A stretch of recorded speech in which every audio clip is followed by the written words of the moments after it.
కూటమి ప్రభుత్వం వస్తే ఉద్యోగస్తులకి కొన్ని మేలు చేస్తామని చెప్పేసి హామీలు ఇవ్వడం జరిగింది. అయితే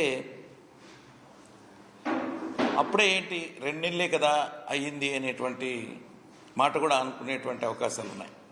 అయితే ఒక అనుమానాలు కలుగుతూ ఉన్నాయి. ఈ మధ్యన చూస్తూ ఉంటే స్వయాన ముఖ్యమంత్రి గారే మరి ప్రజల దగ్గరికి వెళ్ళి మాట్లాడేటప్పుడు నేను ఇచ్చినటువంటి హామీలు నెరవేర్చగలనా అనేటువంటి అనుమానం వ్యక్తం చేస్తూ ఉంటే ఉద్యోగస్తులకు ఇచ్చినటువంటి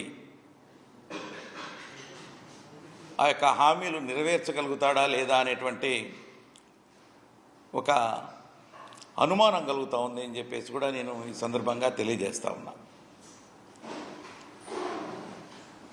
ముఖ్యంగా కూటమి ప్రభుత్వం వాళ్ళ యొక్క మేనిఫెస్టోలో ఉద్యోగస్తులకి అదేవిధంగా పెన్షనర్స్కి కొన్ని విషయాలలో మేము మేలు చేస్తామని చెప్పేసి చెప్పడం జరిగింది. మరి పర్టికులర్గా అందులో ఉద్యోగస్తులకి ఏదైనా ఏంటంటే ఒక పే రివిజన్ కమిషన్ మేము వస్తే మధ్యంతర భృతిని ఇమీడియట్గా ఇస్తాము అని చెప్పేసి ఈనాటి ముఖ్యమంత్రి గారు మరి మేనిఫెస్టోలో చెప్పడం జరిగింది. మరి దాదాపు ప్రభుత్వం ఏర్పడి కూడా 2 నెలలు కావస్తూ ఉంది. మరి ఉద్యోగస్తులు ఎదురు చూస్తూ ఉన్నారు. ఎందుకంటే ఇంతకుముందు మరి ప్రభుత్వం జగన్మోహన్ రెడ్డి గారి ప్రభుత్వం కూడా అప్పుడు మేము వస్తే వచ్చిన వెంటనే ఐఆర్ ఇస్తామన్నారు. తదనుగుణంగానే జగన్మోహన్ రెడ్డి గారు వచ్చిన తర్వాత 27% మధ్యంతర భృతిని ఉద్యోగస్తులకి పెన్షనర్స్కి మరి ఇవ్వడం జరిగింది. అలాగే ఈసారి కూడా ఈ ముఖ్యమంత్రి గారు కూడా మేము గెలిచిన తర్వాత ఇమ్మీడియట్గా మరి మధ్యంతర భృతి ఇస్తాము అని చెప్పేసి అనౌన్స్ చేసిన దరిమిలా మరి ఉద్యోగస్తులు ఎదురు చూస్తున్నారు. ఎందుకంటే మామూలుగా వృద్ధులకి ఇచ్చేటువంటి ఏదైతే పెన్షన్ ఉందో అది 4,000కు పెంచిన తర్వాత ఇమీడియట్గా ఇస్తామని చెప్పేసి అరియర్స్తో దాన్ని ఏప్రిల్ నుంచి కూడా ఇచ్చినటువంటి సంఘటన కూడా చూసాం.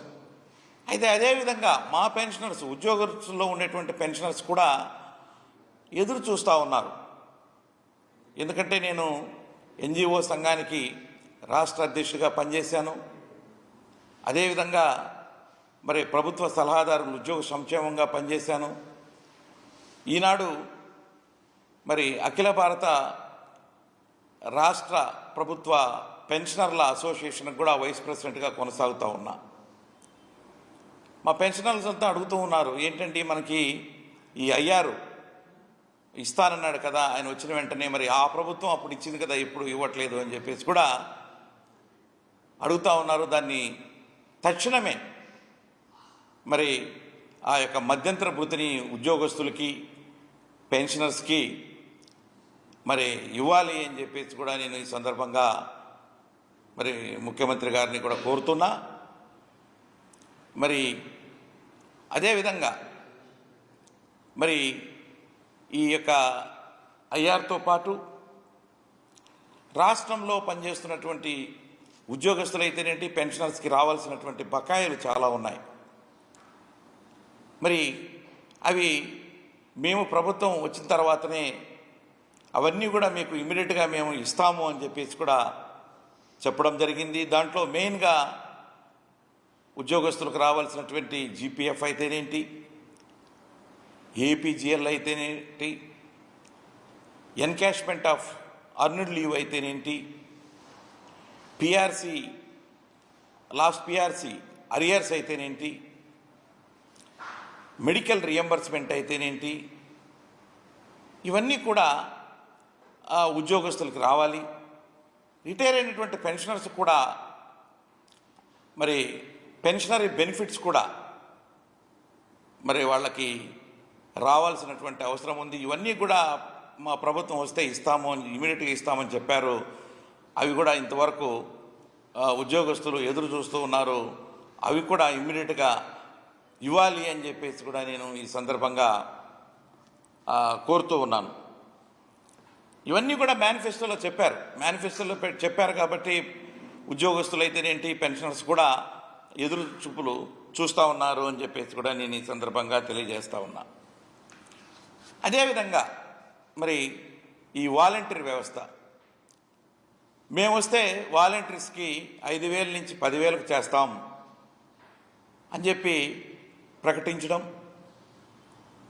మరి ఈనాడు ఆ యొక్క వాలంటరీ వ్యవస్థ అనేది ఒక అగమ్య గోచరంగా ఉన్నది అని చెప్పేసి కూడా నేను ఈ సందర్భంగా తెలియజేస్తా ఉన్నా.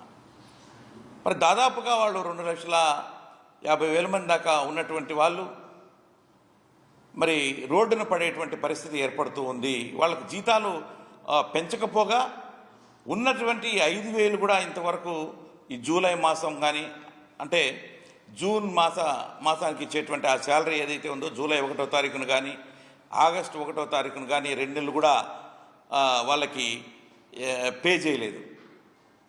అంటే ఆ వ్యవస్థ ఉన్నదా లేదా అనేది కూడా ఒక అపనమ్మకంగా ఉంది, అసలు కన్ఫ్యూజన్గా ఉంది. కొంతమంది ఏమో కొనసాగుతుందని చెప్తారు, కొంతమంది ఏమో లేదని చెప్తారు. ఎక్స్టెన్షన్ కూడా వాళ్ళకి 1 year ఎక్స్టెన్షన్ ఇస్తారు జనరలీ. ఆ ఎక్స్టెన్షన్ కూడా జూలై మాసాంతానికి అయిపోయింది.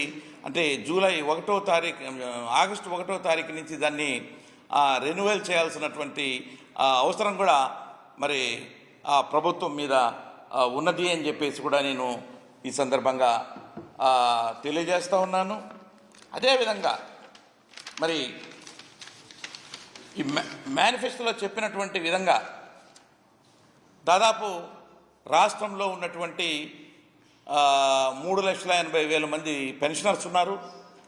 వాళ్ళందరికీ ఒక పెన్షనర్స్ కోసం ఒక కార్పొరేషన్ను మేము వచ్చిన తర్వాత ఏర్పాటు చేస్తామని చెప్పేసి మేనిఫెస్టోలో చెప్పారు. మరి దానికి కూడా మరి శ్రీకారం చుట్టి రిటైర్ అయినటువంటి ఉద్యోగస్తులకి వాళ్ళకు ఉన్నటువంటి ఇబ్బందులు ఏవైనా కూడా త్వరితగతిన సాల్వ్ చేసుకునేదానికి అవసరం ఉండేటువంటి ఆ యొక్క కార్పొరేషన్ కూడా మీరు చెప్పినటువంటి విధంగా దాన్ని మరి నెలకొల్పాలి అని చెప్పేసి కూడా నేను ఈ సందర్భంగా కోరుకుంటూ ఉన్నాను. అదేవిధంగా మరి రాష్ట్రంలో పనిచేస్తున్నటువంటి ఉద్యోగస్తుల్లో దాదాపు కొత్తగా అపాయింట్ అయినటువంటి ఈ యొక్క గ్రామ సచివాలయంలో పనిచేస్తున్నటువంటి 1,20,000 ఉద్యోగస్తులతో పాటు అంతకుముందు ఎక్కువ మంది టీచర్స్ కానీ కొంత పోలీసులో ఉన్నటువంటి వాళ్ళు కూడా ఒక 2.5 lakh 3 lakh ఎంప్లాయీస్ దాకా ఈ సిపిఎస్ కిందకి వస్తారు. వాళ్ళంతా కూడా ఇంతకుముందు ఉన్నటువంటి ప్రభుత్వంలో కూడా దీని మీద డిస్కషన్స్ జరిగాయి. మరి సిపిఎస్ని రద్దు చేయమని చెప్పి ఆ ఉద్యోగ వర్గాలన్నీ కూడా అడుగుతూ ఉన్నాయి, ఉద్యోగ సంఘాలు కూడా అడిగాయి. అయితే ఆనాడు ఉన్నటువంటి ప్రభుత్వం సిపిఎస్ను రద్దు చేయలేము, ఒక జిపిఎస్ విధానాన్ని తీసుకొస్తాము అని చెప్పి ఉద్యోగ సంఘ నాయకులతో దప్పదప్పాలుగా జరిగినటువంటి జాయింట్ స్టాఫ్ కౌన్సిల్ మీటింగ్స్లో కూడా తెలియజేసి మరి రిటైర్ అయ్యే నాటికి వచ్చేటువంటి ఆ యొక్క శాలరీలో ఒక సగభాగం ఇస్తూ దాని మీద డిఆర్ కూడా డిఎన్ఎస్ అలవెన్స్ కూడా ఆ యొక్క రిటైర్ అయినటువంటి సిపిఎస్ ఉద్యోగస్తులకి వచ్చేదానికి అవకాశం ఉంటుంది. కాబట్టి ఒక జిపిఎస్ స్కీమ్ని తీసుకొస్తే బాగుంటుంది. దాంట్లో రానిది ఏంటంటే పిఆర్సి రాదు, అలాగే 10% ఏదైతే ఉందో మరి మనం కట్టాల్సినటువంటి ఆ యొక్క కంట్రిబ్యూషన్ కూడా కట్టాల్సినటువంటి అవసరం ఉంటుంది. ఈ రెండు తప్ప మిగతా అన్నీ కూడా ఓల్డ్ పెన్షన్స్కి ఏ విధంగా ఓల్డ్ పెన్షన్ స్కీమ్లో ఉన్నాయో ఆ విధంగానే ఈ జిపిఎస్లో కూడా ఉంటాయి. అయితే దాని మీద కూడా దాన్ని పునఃసమీక్షించి సిపిఎస్ను జిపిఎస్ను ఒక ఆమోదయోగమైనటువంటి పెన్షన్ స్కీమ్ను తీసుకొస్తాము అని చెప్పేసి కూడా మీరు మేనిఫెస్టోలో పెట్టడం జరిగింది. మరి అది ఏమో కానీ మరి ఇంతకుముందు ఉన్నటువంటి ప్రభుత్వం తీసుకొచ్చినటువంటి జిపిఎస్ స్కీమ్ని దాని మీద గెజెట్ నోటిఫికేషన్ ఇస్తూ జీవో వస్తే దాని మీద కొన్ని ఉద్యోగస్తులకు ఉద్యోగ సంఘాలు ఆందోళన చేస్తే ఇమీడియట్గా అది మాకు తెలియదు, అది కూడా ఈ ప్రభుత్వం ఏర్పడిన తర్వాతనే ఆ జీవో రావడం జరిగింది, వచ్చినప్పటికీ కూడా తెలియనట్టు అది మాకు తెలియదు, దాన్ని రద్దుపరుస్తాము, దానికి కారకులైనటువంటి వాళ్ళ మీద కూడా మేము యాక్షన్ తీసుకుంటాము అనేటువంటి విషయాన్ని కూడా మరి ప్రభుత్వం చెప్పింది. అంటే మరి ఉద్యోగస్తులు కొంత కన్ఫ్యూజన్లో ఉన్నారు. మీరు రద్దు చేశారు, బాగానే ఉంది, జీపీఎస్ దాని మీద ఇచ్చినటువంటి గెజెట్ నోటిఫికేషన్ మీద వచ్చినటువంటి ఆ జీవోని రద్దు చేసినట్టుగా చెబుతూ ఉన్నారు. మరి మమ్మల్ని మాకందరికి కూడా ఓపీఎస్లోకి తీసుకెళ్తారా అనేటువంటి క్వశ్చన్ మార్క్ అక్కడ ఉన్నది. మరి దాన్ని మీరు ఇమ్మీడియట్గా దాని మీద కూడా ఒక డెసిషన్ తీసుకుని ఆ యొక్క ఉద్యోగస్తులు ఏదైతే కోరుకుంటున్నారో, ఏదైతే మీరు ఉన్నటువంటి లాస్ట్ ప్రభుత్వం ఇచ్చినటువంటి ఆ జీవోను కూడా రద్దుపరిచాము అని చెబుతున్నారో, కాబట్టి ఉద్యోగుల యొక్క మేలును దృష్టిలో పెట్టుకుని మీరు ఓల్డ్ పెన్షన్ స్కీమ్లోకి ఆ ఉద్యోగస్తులందరినీ కూడా తీసుకెళ్తే బాగుంటుంది అని చెప్పేసి కూడా నేను ఈ సందర్భంగా తెలియజేస్తూ ఉన్నాను. మరి దాంతోపాటు నిరుద్యోగులు చాలామంది ఉన్నారు రాష్ట్రంలో. వాళ్ళందరికీ కూడా నిరుద్యోగ భృతి మేము రాగానే వాళ్ళందరికీ 3,000 చొప్పున నిరుద్యోగ భృతి కూడా ప్రకటిస్తాము అని చెప్పేసి అన్నారు. దాని మీద కూడా మీరు మరి తక్షణమే చర్యలు తీసుకోవాలి అని చెప్పేసి కూడా నేను ఈ సందర్భంగా ప్రభుత్వాన్ని కోరుతున్నాను అని చెప్పేసి కూడా నేను ఈ సందర్భంగా తెలియజేస్తా ఉన్నా. అదేవిధంగా మరి ప్రతి సంవత్సరానికి ఒక 4 లక్షల ఉద్యోగాలు మేము క్రియేట్ చేసి ఇస్తాము. అంటే 5 ఏళ్లలో 5 4 20 అంటే 2 లక్షల దాదాపు 20 లక్షల ఉద్యోగులు, 5 సంవత్సరాలకి 20 లక్షల ఉద్యోగాలు క్రియేట్ చేస్తామన్నారు. ప్రతి సంవత్సరానికి 4 లక్షల చొప్పున దానికి ఒక జాబ్ క్యాలెండర్ని కూడా తయారు చేస్తామన్నారు. దయచేసి మరి ఇప్పుడు ఆగస్టు మాసం వచ్చింది, ఈ సంవత్సరంలో సగం ఈ సంవత్సరంలో సగభాగం జరిగిపోయింది. కాబట్టి ఇమ్మీడియట్గా ఆ జాబ్ క్యాలెండర్ కూడా మీరు విడుదల చేయాలి అని చెప్పేసి కూడా నేను ఈ సందర్భంగా ప్రభుత్వాన్ని మరి ఏదైతే ఇవన్నీ మీరు చెప్పి ఉన్నారు మీరు అవన్నీ కూడా ఇవ్వాలి అని చెప్పేసి కూడా నేను ఈ సందర్భంగా తెలియజేస్తూ ఉన్నాను. అదేవిధంగా అవుట్సోర్సింగ్ అంగన్వాడీ ఉద్యోగుల యొక్క వాళ్ళకు న్యాయం చేస్తామని చెప్పేసి విషయాన్ని కూడా మీరు మేనిఫెస్టోలో పెట్టి ఉన్నారు. అయితే దానికి విరుద్ధంగా ఈ చిన్న తరగతి ఉద్యోగస్తులు, అంగన్వాడీలు కానీ, మెప్మా ఉద్యోగస్తులు కానీ, ఫీల్డ్ అసిస్టెంట్లు కానీ, వీళ్ళందరినీ కూడా మరి చాలా దగ్గరలో ప్రభుత్వం కొంత ఇబ్బందులకు గురి చేస్తూ ఉన్నది అని చెప్పేసి వాళ్ళు భయపడి ఆత్మాహుతులు చేసుకునేటువంటి పరిస్థితులు కూడా కొన్ని ఏరియాలలో ఉన్నాయని చెప్పేసి మా దృష్టికి వస్తూ ఉన్నాయి.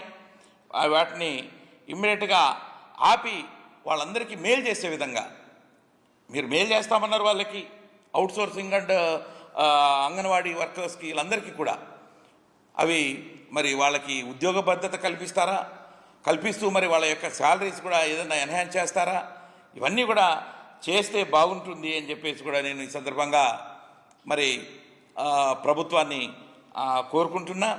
అదేవిధంగా ఈ రాష్ట్రంలో పనిచేస్తున్నటువంటి దాదాపుగా 20 సంవత్సరాలు పైగా పనిచేస్తున్నటువంటి కాంట్రాక్ట్ ఉద్యోగస్తుల వ్యవస్థ, ఆ కాంట్రాక్ట్ ఉద్యోగస్తుల్ని మరి ఇంతకుముందు ఉన్నటువంటి ప్రభుత్వం రెగ్యులరైజ్ చేయాలి అని చెప్పి ఒక మంచి ఉద్దేశంతో దాన్ని మొదలుపెట్టి దాదాపు ఒక 10,700 మంది ఉద్యోగస్తుల్ని రెగ్యులరైజ్ చేయాలి అన్ని శాఖలలో అని చెప్పేసి ఒక ఐడెంటిఫై చేసి అవన్నీ లిస్టులు ప్రిపేర్ చేసి మరి ఒక సిస్టమేటిక్గా ఒక ప్రాతిపదికన దాదాపుగా 4,000కు పైగా ఉద్యోగస్తుల్ని రెగ్యులరైజ్ చేశారు.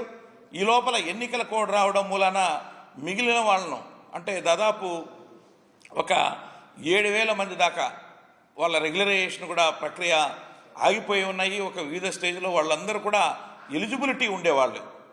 సిస్టమేటిక్గా ఎవరైతే ఎలిజిబిలిటీ ఉన్నారో వాళ్ళందరినీ కూడా మీరు రెగ్యులరైజ్ చేయాలి. ఏదైతే మొన్న 4,000 మందిని చేశారో అదేవిధంగా వాళ్ళందరినీ కూడా చెయ్యాలి అని చెప్పేసి కూడా నేను ఈ సందర్భంగా కొత్త ప్రభుత్వాన్ని కోరుకుంటున్నా.